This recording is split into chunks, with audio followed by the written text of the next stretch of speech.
we're focusing a lot of effort and energy on providing health and wellness care to individuals in the corporate structure, what we call C-suite individuals, that may have an abundant amount of resources, planes and assistants and technology at their fingertips, but what they don't have an abundant amount of is time to do their own research and reading. So they look to us to provide that information. And it's not just about how to optimize their health, certainly, but one of the questions that was posed to me not that long ago was, when is the best time for me to make an executive decision? And I gave that a lot of thought, remembering, of course, that for our gentlemen, their testosterone surge is most notable in the morning hours.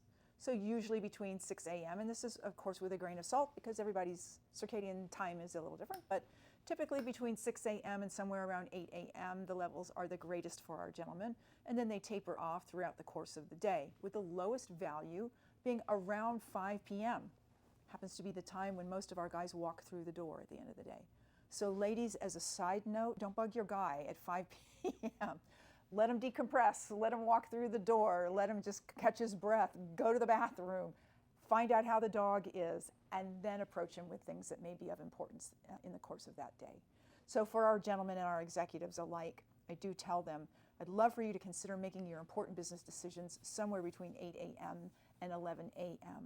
That's when your testosterone values are their highest, and they're starting to come down, so you have executive function, you have clarity, you have focus, all the important things that are necessary for a decision that you may be called to make certainly throughout the course of the day. But those big ones, if you can make those kind of front-loaded, you may find those decisions are, the answers and the results of those decisions are reflected in a positive way.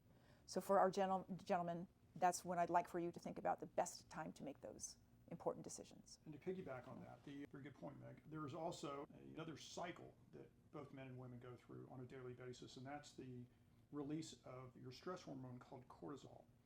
Cortisol's function is to prepare the body to transition from the sleep state to the awake state.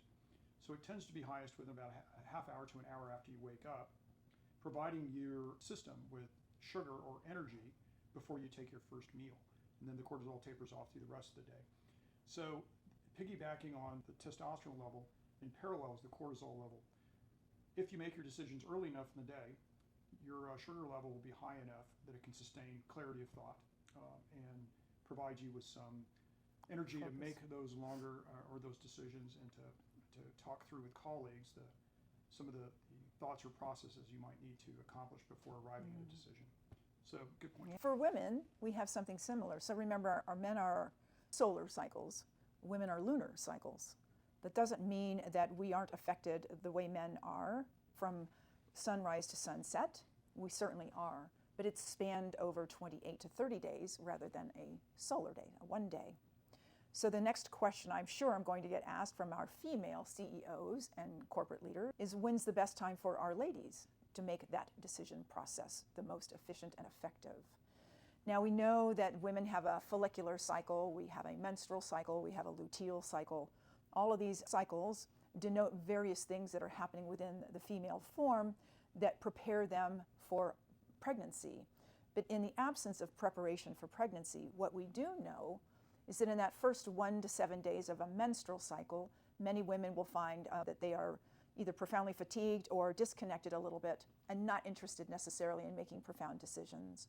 What we've also found in the later part of the follicular phase, and that's day 7 through 13, there's sharpness, there's acuity, there's focus, the ability to communicate efficiently is done in that time period. So for my ladies who say, well, what's the same for me? There's a special time for our gentlemen, but what's the same for our ladies? I would say that in that follicular phase, but day 7 through 13 is probably the best time for our ladies to have that sharpness of mind, presence, and focus. Now we have articulation skills that our men don't have during these time periods of change, and that can also be a necessary part of the decision-making process. The ability to communicate, the ability to convey your point, have your point accepted, understood, and then followed. And that can happen later on in the month too. But if you're really looking for that specific time when those are the decision-making, ladies, day 7 through 13 of that follicular cycle is what's for you.